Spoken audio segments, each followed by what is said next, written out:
అది obviously భయపడాలండి. So Sai Pallavi గారు, so మిమ్మల్ని బాగా కష్టపెట్టిన సీన్ కానీ డాన్స్ సీక్వెన్స్ కానీ ఏమైనా ఉందా? చెప్పండి. అవన్నీ ఉండవు జూజీబీ. నెక్స్ట్. అట్లేం లేదు, కరెక్ట్గా అది ఎగ్జిక్యూట్ చేయాలి, కరెక్ట్గా మనం యాక్ట్ చేయాలి అనే ఆ ప్రెషర్ ఉంటుంది కదా, అంతే ఉంది. అండ్ తను చెప్పినట్టు చాలా కూల్ డైరెక్టర్గా ఉన్నారా. సో ఎప్పుడైనా చాలా భయం వచ్చింది ఈ సీన్ ఎలా చేయబోతున్నాం అంటే నేను చూసుకుంటాము అలా ఉంటారా, అదే నాకు పెద్ద భయం. ఏంటి ఇంత కూల్గా ఉన్నారు అలా అయిపోయి. ఈ బోట్లో ఎనర్జీ తగ్గినప్పుడు, అంటే ఈ బోట్ ప్రయాణం అంటే మూవీ ప్రయాణంలో ఎనర్జీ తగ్గిపోయినప్పుడు మీరు ఎలా మీ కో యాక్టర్స్ని కానీ మీ టీంని ఎలా మోటివేట్ చేసేవాళ్ళు? ప్రతి ఎపిసోడ్ ఈ సినిమాలో చాలా పెద్ద ఎపిసోడ్. పాపం అరవింద్ గారికి ఆయనకి బాగా ఆయన హీట్ మ్యాక్సిమం ఆయనే ఫేస్ చేశారు. కానీ మాకు ప్రతి ఎపిసోడ్ ఒక ఛాలెంజింగ్ ఎపిసోడే. అండ్ సముద్రంలో చాలా వరకు షూటింగ్ చేసాం ఈ సినిమా. అండ్ సముద్రంలో చేయటం not at all easy. So షెడ్యూల్కి కొంచెం గ్యాప్స్ ఎక్కువ తీసుకునేవాళ్ళం. మీరు ఆ పెద్ద బోట్లో ఉంటే లైఫ్ బోట్లో, పెద్ద బోట్ సింక్ అవుతూ ఉంటే లైఫ్ బోట్లోకి ఎక్కాలన్నారు కదా, నాకు ఆ సిచ్యువేషన్ వచ్చుంటే నేను పెద్ద బోట్లో ఉన్నా, స్టామ్ వచ్చింది, నేను చందుకు ఫోన్ చేస్తా, చందు నన్ను కాపాడు చందు అంటే తను ఒక లైఫ్ బోట్లోకి వచ్చి నన్ను లైఫ్ బోట్లో పెట్టి తను వెళ్ళిపోతాడు. నన్ను మధ్యలో ఆ లైఫ్ బోట్లో వదిలేస్తాడు. I will come in some time, మీరు అక్కడే ఉండండి, నేను కొన్ని రోజుల్లో వస్తా, డోంట్ వరీ. అక్కడే ఆ లైఫ్ బోట్లో నాకు స్నాక్స్, ఒక ఎంటర్టైన్మెంట్ అన్నీ నన్ను కంఫర్ట్గా పెట్టి నేను వస్తా. ఒక 1-2 monthsలో వస్తా, వచ్చి పికప్ చేసుకుంటా. అంత కూల్గా ఉంటాడు మా చందు. సో మీరు మధ్యలో వదిలేస్తారు అలాగా? మధ్యలో వదిలేదండి, ప్రిపరేషన్ కోసం.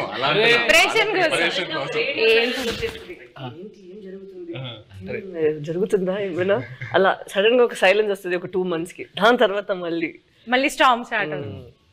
మేము కలెక్ట్ చేసిన ఇన్ఫర్మేషన్తో కానీ మీరు రాసుకున్న స్టోరీలో ఇంటర్వల్ కంప్లీట్ వేరండి.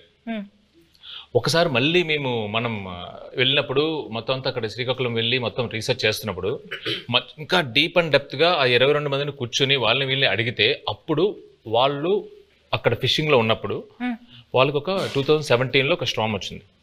నిజంగా వాళ్ళ పడవలు ఎలా అయ్యాయి, ఒక పెద్ద కార్గో షిప్ ఎలా వచ్చింది, దాన్ని ఎలా ఫేస్ చేశారు, ఇవన్నీ విన్న తర్వాత అప్పటికే బడ్జెట్ ఫిక్స్ అయిపోయింది. మెల్లిగా పిల్లిలో వచ్చాయి మళ్ళీ అరవింద్ గారి దగ్గరికి వచ్చి, అరవింద్ గారు అంటే మన ఇంటర్వెల్ని మొత్తం ఇప్పుడు ఏదో నార్మల్గా అక్కడ ఎవరు ఓకే చెప్పింది వాసువే కదా, విని యాస్టేజ్ చేయాలి సార్, మనం ఇది యాస్టేజ్ చేస్తున్నాం దింపుతున్నాం మనకే కదా. అవును చెప్పి నా దగ్గరికి వచ్చి అప్పుడే ప్రపోజల్ లా చెప్పారు, మీరంతా డిసైడ్ చేసుకున్నా వాసు అక్కడ ఫిక్స్ అయినారంటే అమ్మా సూపర్ అంతకన్నా అని చెప్పాము. అప్పుడు ఆ స్టార్మ్ సీక్వెన్స్ వచ్చింది. మెల్లగా మా ఛాంబర్ రూమ్ ఒకటి ఉంటుంది, మాకు ఏం మాట్లాడుకున్నా కంపెనీ రూమ్ అన్నట్టు. సో అరవింద్ గారితో కూర్చోబెట్టి మెల్లగా చెప్పి నన్ను అప్రూవల్ చేశారు. సీరియస్గా చెప్పనంటే ఈయన బడ్జెట్ గురించి మాట్లాడుతున్నారు కానీ మధ్యలో నేను అలిగేసి నాకు ఇది వద్దు నేను చేయను అని చెప్పాను. ఆ స్టార్మ్ సీక్వెన్స్ వద్దు అరవింద్ దగ్గర, మామూలుగా వెళ్ళిపోదాం అంటే ఆయనే నో, ఇప్పుడున్న ఆడియన్స్కి ఆ స్పాన్ తెలియాలి, అది కావాలి అని చెప్పి ఆ స్టార్మ్ని ఆహ్వానించింది ఆయనే. సీరియస్లీ. నాగ చైతన్య గారు మ్యూజిక్ గురించి కొంచెం మాట్లాడతారా? డిఎస్పి గారి మ్యూజిక్ ఎలా ఉంది? బయట ట్రైలర్లో ఒక జైల్ ఎపిసోడ్ అయినా, ఒక స్టార్మ్ సీక్వెన్స్ అయినా, ఏది చూసినా ఈ సినిమా సోల్ అనేది ఒక లవ్ స్టోరీ. అండ్ ఒక లవ్ స్టోరీకి ఎప్పుడు ఒక అద్భుతమైన ఆల్బమ్ కావాలి. దేవి గారు మనకి ఒక అద్భుతమైన ఆల్బమ్ ఇచ్చాడు. మొన్న హైలసో ఆ పాట కూడా రిలీజ్ అయిన తర్వాత అమేజింగ్ రెస్పాన్స్. అంటే బుజ్జి తల్లి తర్వాత ఇంకా ఏ పాట అయినా అందుకుంటుందా అని ఒక చిన్న క్వశ్చన్ మార్క్లో ఉన్నాను. బట్ హైలసో రెస్పాన్స్ చూసాక ఫీలింగ్ సో హ్యాపీ. సో దేవికి థ్యాంక్ యూ చెప్పాలి. అండ్ పైగా శ్రీమణి గారికి, లిరిక్స్ రాసిన శ్రీమణి గారికి చాలా బాగా బ్లెండ్ చేసి super output. So I think half the job is done ఆ విషయంలో, సక్సెస్ విషయంలో, ఆడియో సక్సెస్ అయినట్టు. మ్యూజిక్ ఎవరిని పెట్టుకుందామని చాలా డిస్కషన్ వచ్చింది. దేవిప్రసాద్ని పెట్టుకుందామని వస్తే నేను వద్దన్నాను దేవిప్రసాద్. ఎందుకంటే పుష్ప మాది ప్యారలల్గా వెళ్తుంది. అయ్యి బాబాయ్ దానికి ఉండే కాన్సన్ట్రేషన్కి, దానికి ఉండే వర్క్కి దేవిప్రసాద్ టైం స్పేర్ చేయడు. దేవిప్రసాద్ నాకు చిన్నప్పటి నుంచి తెలుసు. మా ఫ్రెండ్ కొడుకు బాగా బోల్డ్ సినిమాలు చేశాడు. మా ఇద్దరికి అసలు మామూలుగా బయట ఎక్కడన్నా కనిపిస్తే మేము లవర్స్ కావలించున్నట్టు కావలించుకుంటాం. అంత ఇష్టం నాకు.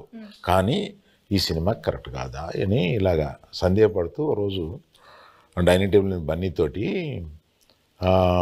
రే ఈ మ్యూజిక్ ఒకటి కన్ఫ్యూజింగ్గా ఉంది, ఎవరిని పెట్టుకోవాలి ఏంటి అని అంటే దేవి అని ఎందుకు అనుకోండి, మీ పిక్చర్లో లాగేస్తారు మీరు మొత్తం, మాకు టైం స్పేర్ చేయరు, ఇంకా అదే ఇంత నిన్ను అడిగి డైరెక్టర్ని అడిగి మేము ఆయన టైం తెచ్చుకో, మాకు వద్దు, అలా వద్దు అన్నాం. లవ్ స్టోరీ అన్న తర్వాత దేవి ఆలోచించక అన్నాడు. So some credit inside back side of the decisions ఇవి కూడా ఉంటాయి. I don't know whether I will get the chance to acknowledge this. ఇప్పుడు అందరూ ఒక just one word about the movie ఒక్క వర్డ్ లో డిస్క్రైబ్ చేయాలంటే ఏం చెప్తారు సార్? దుల్లగొట్టేస్తాం. రాజులమ్మ జాతర. పల్లవి గారు మీరు నీ బొందలో ప్రేమ. తిడుతున్నారు అనుకున్నారు. ఉంటావా వెళ్ళిపోతావా? మీకు పైకి కనిపించే బుజ్జితల్లి కాదండి, వెనకుంటా చూడండి గాజులమ్మ జాతర ఉంటది. మీరు డైలాగ్ చెప్పండి. అదే డైలాగ్ చెప్పండి, మీరు చెప్పండి. మీ బొందులో ప్రేమ. మీ బొందులో ప్రేమ. Thank you sir. మీరు వన్ వర్డ్ లో ఎలా డిస్క్రైబ్ చేస్తారు? I'm confident it will become another feather in Geetha's cap. ఒక్కసారి వెనక్కి తిరిగి మూవీ జర్నీని చూసుకుంటే కనుక మీరు మర్చిపోలేని మెమరీ ఏదైనా ఉందా? Starting with Arvind sir. Chaitu నాకు తెలుసు, చైతుతోటి నా ప్రయాణం ఉంది. చైతు అంటే ఎటువంటి వాడు ఏంటి, మా ఇద్దరికి ఒక కనెక్ట్ ఉంది. నాకు సాయి పల్లవి అంటే చాలా ఇష్టం. ఇది ఫస్ట్ సినిమా అప్పుడే ఒకసారి కావలించుకుని మెచ్చుకుని వెళ్ళిపోయాను ఒక ఫంక్షన్లో, అంతే. తర్వాత నాకు కనెక్ట్ లేదు. ఫిదాలో తర్వాత లేదు. తర్వాత దగ్గరికి వచ్చి చేసిన తర్వాత నేను మామూలుగా నేను చాలా ప్రేమించేసాను అమ్మాయిని. నాకు పర్సనల్గా చాలా క్లోజ్ అయిపోయింది. పట్టుకుని నేను నా కూతురు లాంటి దానివి అన్న ఒక ఎమోషన్ తీసుకురాగలిగింది నా దగ్గర నుంచి. She's that transparent. అమ్మాయి మ్యాక్సిమం నాకు బాగా నచ్చింది ఏంటంటే grey is very less, which is not common. She is more black and white. Thank you. So మర్చిపోలేని మెమరీ మై రిలేషన్షిప్ విత్ సాయిపల్. సాయి పల్లవి. సాయిపల్. మీరు చెప్పండి విజయ్ గారు. నాకు ఈ సినిమాయే ఒక జర్నీ నిజంగా చెప్పాలంటే. In very positive. అంటే అందరం జోకింగ్గా మాట్లాడుకుంటాము, 1.5 years షూట్ చేసాము అది ఇది అని. బట్ వెరీ రేర్లీ మనకి ఇలాంటి సబ్జెక్ట్స్ దొరుకుతాయి. ఒక కొన్ని రియల్ ఇన్సిడెంట్స్ బేస్ చేసుకొని ఇన్స్పైర్ అయ్యి హ్యూమానిటీ మీద కొన్ని సబ్జెక్ట్స్. అంటే నాకు లవ్ స్టోరీస్ అంటే బాగా ఇష్టం. బట్ ఈ సినిమాలో ఏంటంటే ఒక కపుల్ మధ్యన ఉన్న ప్రేమ అది ఆనెస్ట్గా ఉంటే ఎంత దూరం వరకైనా వెళ్ళొచ్చని, ఏ ఛాలెంజ్ అయినా ఫేస్ చేయగలుగుతాము. ద పవర్ ఆఫ్ లవ్ ఈ సినిమాలో బాగా హైలైట్ అవుద్ది. అండ్ లవ్ అనేది జస్ట్ హ్యాపీనెస్సే కాదు, లవ్లో పెయిన్ కూడా ఉంటుంది. అండ్ ఈ సినిమాలో అది బాగా ఎక్స్ప్లోర్ చేసాం.